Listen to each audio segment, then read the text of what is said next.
Que vous soyez ici ou là-bas, merci d'être là. Au sommaire de ce journal dominical, la Pâques bien sûr, mais de la nouveauté aussi. Les Maupiti l'ont rêvé, Laranui l'a fait. Il offre aux croisiéristes locaux une escapade inédite, un trajet dont les retombées ne sont pas qu'économiques, mais morales aussi. Vous verrez comment Laranui a rendu son sourire à toute une population. Ils ont le sourire aussi à Mitirapa. Là-bas, fini la pollution auditive. Les nuisances sonores sont interdites dans les espaces publics. Des panneaux de signalisation l'indiquent aux visiteurs, sauf que ces supports de communication sont vus d'un mauvais œil par certains habitants. Ils parlent de pollution visuelle.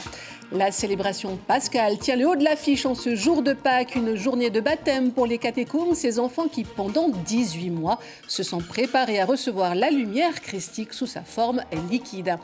Vous aurez droit à la revue sportive de la semaine avec du Va'a et la victoire à la Te Aitomanihi d'Ertheti, ainsi que les résultats de la 13e journée de phase 1 du championnat de football de Ligue 1. Un résumé qui nous sera proposé ce soir par notre spécialiste du sport, David Chong. Ce sera juste avant de faire une pause dans le temps avec notre Fénois d'avant qui nous emmène à la célébration pascale de 2001. C'est à la fin de ce journal.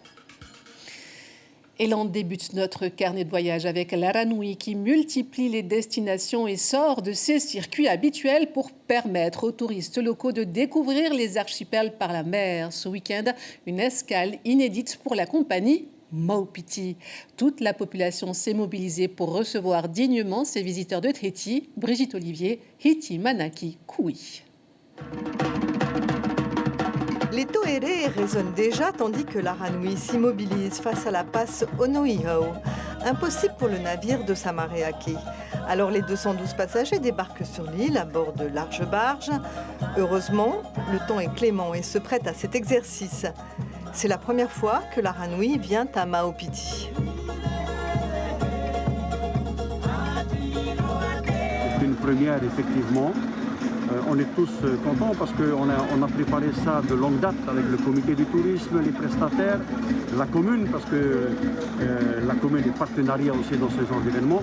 Donc voilà, en plus le temps s'y prête, la passe est très calme.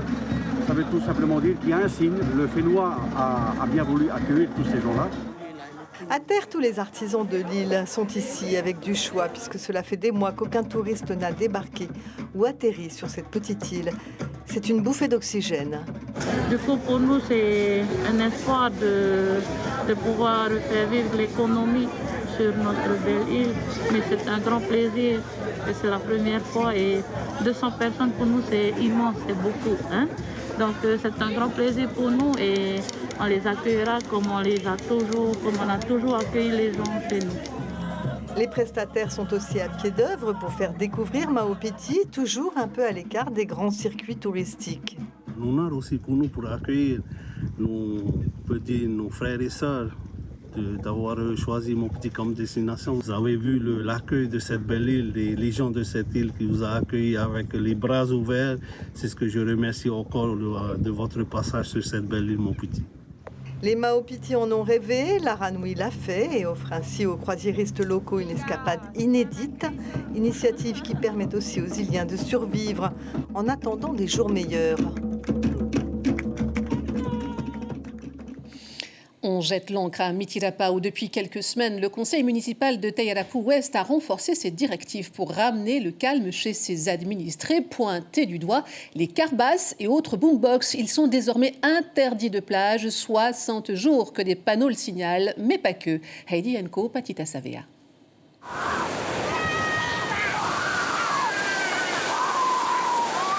Des enfants qu'on entend jouer dans l'eau, c'était devenu presque impossible.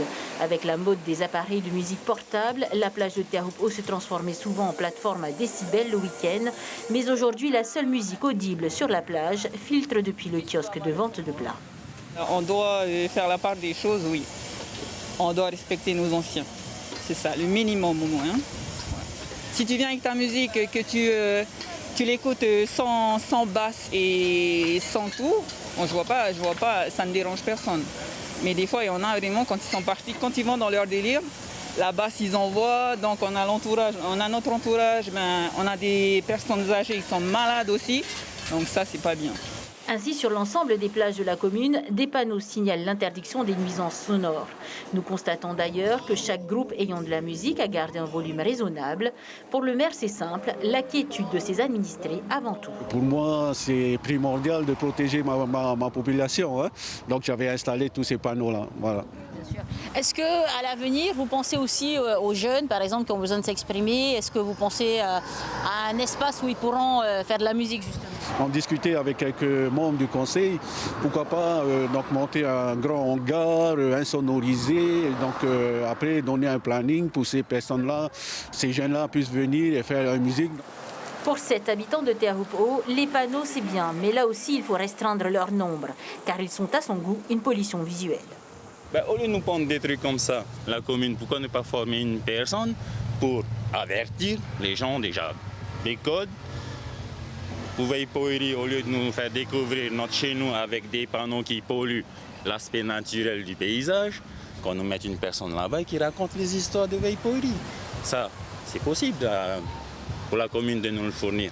Au lieu de prendre des panneaux qui coûtent très cher et qui gâchent la vue. Regardez, on voit que les panneaux et les voitures. Ça, c'est moche pour nous. Difficile de satisfaire tout le monde aujourd'hui, mais le principal, c'est surtout que le plus grand nombre puisse profiter de ces lieux sans nuire à autrui. Ce voyage spirituel à présent auquel sont invités les catéchumènes de l'Église catholique. Cette célébration pascale est en effet l'occasion pour bon nombre d'entre eux de se faire baptiser. Théophane Télitois, Nicolas Suire. Elle s'appelle Cristalline et a tout juste 2 ans. Aujourd'hui, c'est un jour spécial, son baptême. Elle fera son entrée dans la grande famille catholique. De leur côté, les parents et sa marraine s'engagent à lui donner une éducation chrétienne. On avait choisi d'abord à Noël, mais avec le Covid, on a préféré reporter à une autre date quand même assez sacrée et symbolique pour tous. Et là, comme la petite elle va à l'école chez les catholiques, donc elle suit déjà un enseignement. Et nous avons voulu, par cette grande fête, la préparer au baptême. Le diacre Girard rappelle que Pâques est la fête la plus importante du christianisme. Nous avons pu fêter vraiment dans la joie et c'était vraiment vraiment une belle messe. Hier soir, nous avons vécu une très belle messe ainsi qu'aujourd'hui. Surtout à la veillée pascale, c'est à ce moment-là que les catéchumènes sont baptisés. Tous ceux qui ont attendu pendant 18 mois de préparation. Et donc, le jour de Pâques, c'est à ce moment-là qu'ils sont baptisés. Il y a du monde également au temple protestant de Papineau. Au premier rang, Veiriva, 15 ans. Il a choisi la fête de Pâques pour confirmer son baptême.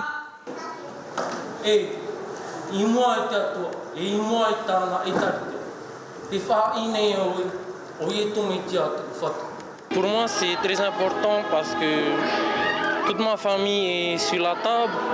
Il ne manquait plus que moi et j'ai senti que c'était le moment. Et voilà, j'ai voulu aller, c'était très important. Et à ce jour, le jour de la résurrection de Jésus-Christ, voilà, confirmer mon baptême et vraiment remettre ma propre décision, remettre ma vie dans les mains de Jésus.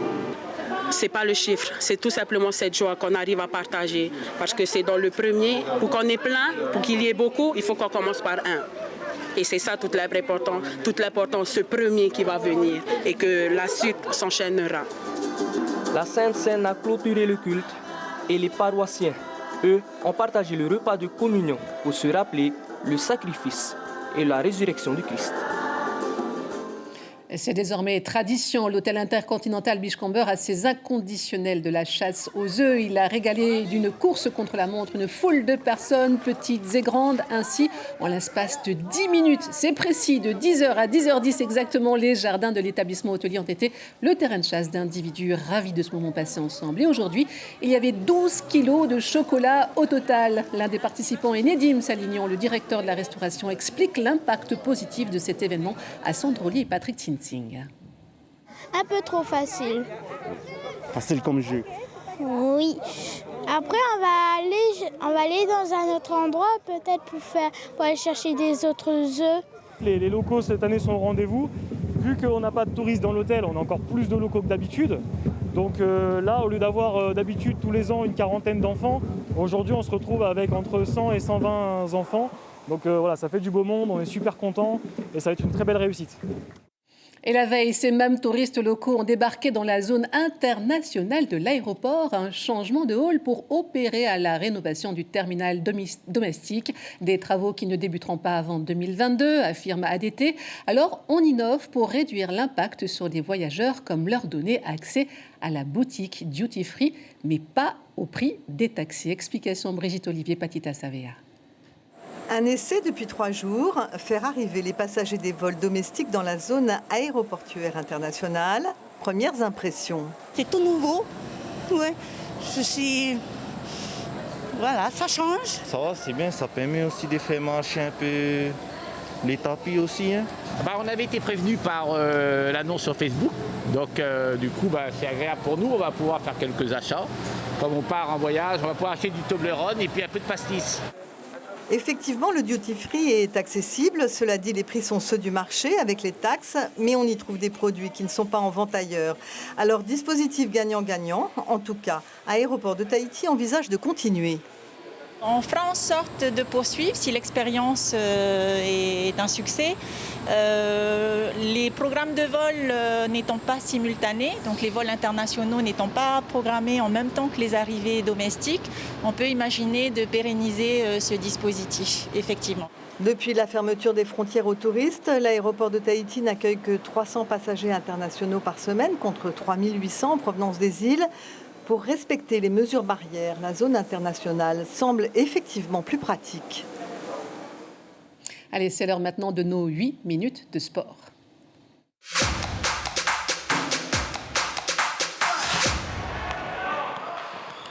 Alors, après les plus de 200 nageurs et nageuses pour la Coupe Diane Lacombe à la piscine de Tipperary du vendredi, minime affluence hier et aujourd'hui pour le meeting de Papeete, 50 mètres, n'est-ce pas, David? Et oui, Jeanne, il était à peine une 60aine, toutes catégories confondues, à cause du week-end de Pâques probablement. Quoi qu'il en soit, les résultats de ces 2 jours de compétition en brasse, en nage libre, en papillon ou en dos crawlé sur plusieurs distances seront décisifs pour les nageurs. Michel Sommers, le président de la Fédération tahitienne de natation, nous en dit davantage au micro de Maruki Duri. On l'écoute. C'est l'occasion aussi pour nos nageurs de pouvoir se qualifier pour les différents championnats de métropole. Et donc depuis vendredi, tous les officiels, tous les bénévoles, tous les clubs sont présents pour qu'on puisse donner l'occasion à nos nageurs de se qualifier. Donc 6 minima ont été réalisés, hein, donc 5 en jeunes et 1 en junior. Et 4 meilleures performances ont été aussi battues. Et la prochaine compétition de la FTN aura lieu dans 3 semaines à la piscine de Pater. Il s'agira d'un challenge à venir destiné exclusivement aux jeunes. Jeanne. Alors, pour cette deuxième et ultime journée du Te Aito Manihi, Air Tahiti est victorieux. Oui, on le rappelle, c'était la toute première édition pour les courses V6 hier. Air Tahiti était suivi en 2e place de Manihi Va'a. Il y avait 11 pirogues sur un parcours total de 27 km pour les hommes. Plan d'eau plutôt calme, donc pas de surf. Le résumé de Pono Atoti. La seconde journée de compétition a commencé dès 13h avec le départ de 11 V6 sur le plan d'eau. Cette fois, c'est au large de Manihi que tout se joue. Un parcours long de 25 km. Sur les premières minutes, on retrouve TTV Eloa, suivi de Pir Eva et Manihi Va'a.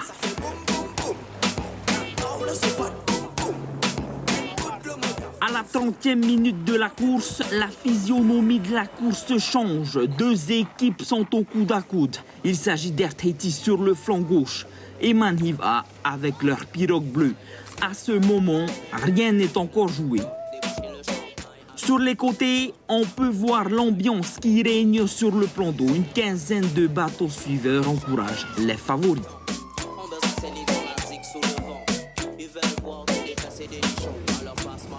15h05, Air Tahiti entre dans la passe de Manihi. Ici, le courant sortant est très fort. Il faut redoubler d'efforts. À 200 mètres derrière, Manihi Va'a est en embuscade, suivi de Pir.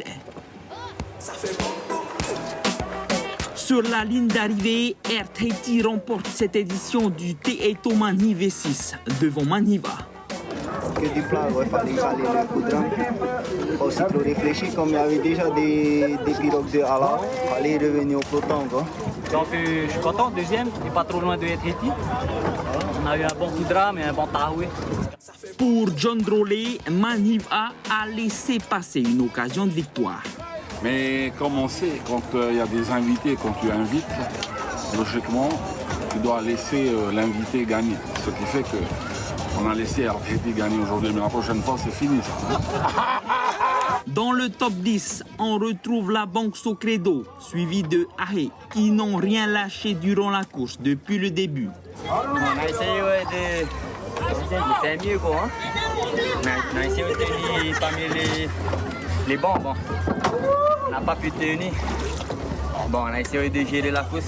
À noter, en V6 Open Dame, sur un parcours de 20 km, la course a été remportée haut la main par le club Hilani. Forte affluence pour la Mata Are Surf Ski, 15e édition, plus de 200 athlètes, David, n'est-ce pas? Au programme, 15 km de course au large et dans le lagon de Punaauia, plusieurs disciplines du Va'a, mais aussi du stand-up paddle et du kayak. Et le club de Shell Va'a s'est illustré, une fois de plus, le résumé est sur des images de Maruki Duri. Top départ. Dès le début, les rameurs de Shell Va'a prennent l'ascendant. Ils forment le peloton de tête, ici Shaltei Nauri ou encore Brice Punuat Ahitua. Au retour, le peloton aux casquettes jaunes et rouges creuse l'écart. À l'arrivée, pour ne pas changer, les rameurs sont en groupe devant Shaltei Nauri qui dédie sa victoire à sa famille. Il a eu déjà un déplacement en France. Je suis là pendant 3 mois. Je suis très content d'avoir gagné aujourd'hui. Mataro, c'est le tournant de Brice. C'est à lui. En stand-up paddle, le club au coquillage continue de frapper, cette fois avec le jeune Tuhiti Tirao, 21 ans seulement. Derrière lui, pas un chat. Il passe la ligne d'arrivée avec plus d'1 minute d'avance sur ses concurrents. J'ai essayé de m'extirper du paquet et après gérer ma course tout doucement. C'est dur, il y a du courant, beaucoup de courant. Puis j'ai réussi à prendre une vague à la passe. C'est ça qui a fait encore l'écart et après j'ai essayé de tenir jusqu'à la fin. En kayak, c'est cette fois Charles Taillé qui abandonne son paddle prone et remporte la course en 1 heure et 10 minutes au combat avec Hans Ter Itomihau et Lono Teururei. Et chez les vétérans en 40, c'est Manute Aouen qui s'est imposé en 1 heure et 17 minutes. Les résultats de la 13e journée de phase 1 du championnat de football de Ligue 1. 40 buts marqués, rien que ça. On remarque la victoire écrasante de l'AS Pirée contre l'Olympique Mahina, 10-0. Autre chose, la première défaite de l'AS Pueu depuis la reprise de la saison, c'était face à Vénus, 3-1. Alors restons justement à Pueu où le club a créé la surprise. Et oui, le club de la Presqu'île était 3e avant ce week-end. Ils sont désormais 4e, mais n'ont pas changé leur ligne de conduite. Portrait de l'équipe avec Maruki Duri. Soyez attentifs les gars, il faut aller chercher. Il faut les toucher dans le bloc après. La solidarité et la cohésion, 2 valeurs qui ont permis à cette équipe de grandir. L'AS Pueu est en effet invaincue depuis la reprise du championnat de Ligue 1 Vini. Les hommes de Franck Papaoura ne transigent pas sur les efforts collectifs. C'est ce qui d'ailleurs fait leur force. Une récupération haute, plusieurs rideaux défensifs et une redoutable efficacité devant les buts. Tels sont les atouts de cette équipe première qui s'appuie sur un noyau de joueurs formés au club, mais qui a su aussi se renforcer à l'intersaison. On a bien au niveau aussi formé un peu nos lignes. Donc dans les buts, on a réussi à récupérer Décoré, qui est actuellement sur Taravao. Décoré François qui a fait plusieurs sélections d'équipe jeune. Et en ligne arrière, donc on a pu avoir Marcel Thioni, Harrison Apoari, donc un jeune formé au club. Donc avec le renfort de Marcel Thioni qui vient directement de Vénus, on a pu structurer notre ligne arrière. Au milieu, donc cette année, on a récupéré Hiropo Harare de l'AS Manoura. Et donc, c'est un bien aussi pour le club. Donc, il nous apporte un peu son expérience et les résultats y payent. Et malgré une avance au score 2-0 à la mi-temps, le coach n'est pas satisfait et il le fait savoir. Hey, c'est bon, il y a un problème là. Oh, Aïda, t'es à Raoudo. Les consignes ont été données il n'y a pas longtemps. L'exigence de Franck Papaoura n'est pas étrangère au succès de Pueu ces dernières saisons. Je suis toujours avec ces jeunes-là, je les encadre, je les parle, même je les engueule aussi, mais eux, ils me comprennent. C'est ce que j'aimerais avec mes joueurs. Je suis là pour aider ces jeunes-là. Je ne veux pas qu'ils passent de travers. On a une équipe très jeune. Hein. Et ça fait longtemps qu'on joue ensemble. C'est ça qui fait la force. Hein. La soufflante du coach aura donc été payante pour la seconde période. La récupération haute amène naturellement l'équipe à se projeter vers l'avant. Les occasions sont nombreuses et finalement, les joueurs de la Presqu'île s'imposeront 8-1 dans ce match face à Matayea. Ils se mettent à rêver d'une qualification pour la O-League, mais ça c'est une autre histoire, car en attendant, le club continue de former ses pépites. La SPOU, donc, qui est 4e du championnat. Première défaite depuis la reprise. C'était donc vendredi face à Vénus. Et voilà, Jeanne, le Touaro Sport, c'est déjà terminé pour cette semaine. On se retrouve après les vacances scolaires. Ne vous inquiétez pas, on continuera à vous proposer du sport dans les journaux. Avant de se quitter, je vous propose de voir cette vidéo de Kaoli Vast postée sur Instagram. Regardez, chez les Vastes, c'est surf et pêche en famille. Que du bonheur.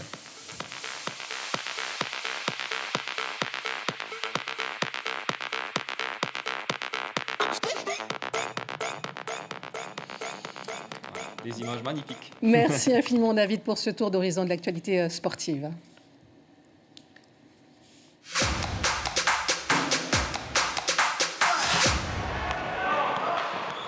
Et puis Pâques oblige, notre Fénois d'avance est posé en 2001, le 13 avril précisément. Voyez comment il y a 20 ans, cette tradition religieuse s'organisait, toutes confessions confondues avec ce sujet signé Roxane Gallier et Jérôme Denoyel.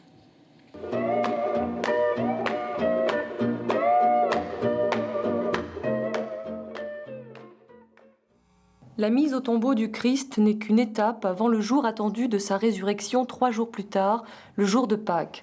Chacun fêtera l'événement plus ou moins différemment, sauf les adventistes. Pour eux, pas de célébration, la dernière Pâques ayant été fêtée par Jésus la nuit de la Cène. Pour les catholiques, en revanche, la résurrection est la fête la plus importante de l'année, celle qui permet de croire en la propre résurrection des fidèles. Cette fête est également majeure pour l'Église des Saints des derniers jours, mais surtout pour l'Église évangélique qui fonde sa foi sur les écrits qui annoncent la bonne nouvelle du salut en Jésus-Christ. Depuis le premier concile œcuménique réuni à Nicée en 325, la Pâques est fixée au premier dimanche après la pleine lune qui suit l'équinoxe de printemps le 21 mars. Ainsi, la date oscille entre le 22 mars et le 25 avril. Auparavant, elle était célébrée le même jour que celle des Juifs, le 15 du mois de Nissan. Mais la Pâque juive est différente de celle des chrétiens. Elle célèbre pour eux la délivrance d'Israël de l'asservissement à l'Égypte. Les Juifs se sont donc réunis dès samedi dernier autour du Seder, ou repas, et sont en fête pour toute la semaine.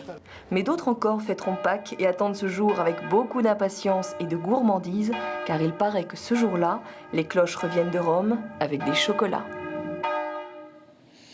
Voilà pour l'actualité de ce dimanche 4 avril 2021 dont je vous rappelle la principale information. Les Maupiti l'ont rêvé, l'Aranui l'a fait. Il offre aux croisiéristes locaux une escapade inédite, un trajet dont les retombées ne sont pas qu'économiques mais morales aussi. Cette semaine, notez que lundi s'ouvre le festival du tatouage à jeudi à l'Assemblée, ses sessions administratives et samedi matin, des pro-vaccins marcheront.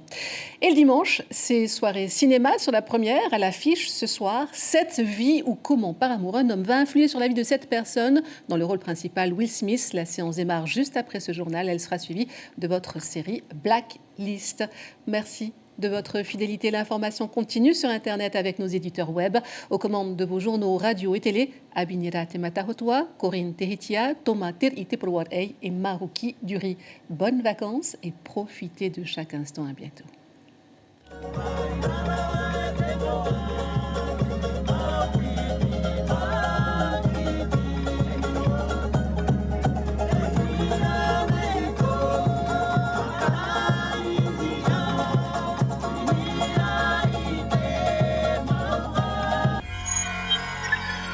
Retrouvez ce programme en replay sur notre site internet.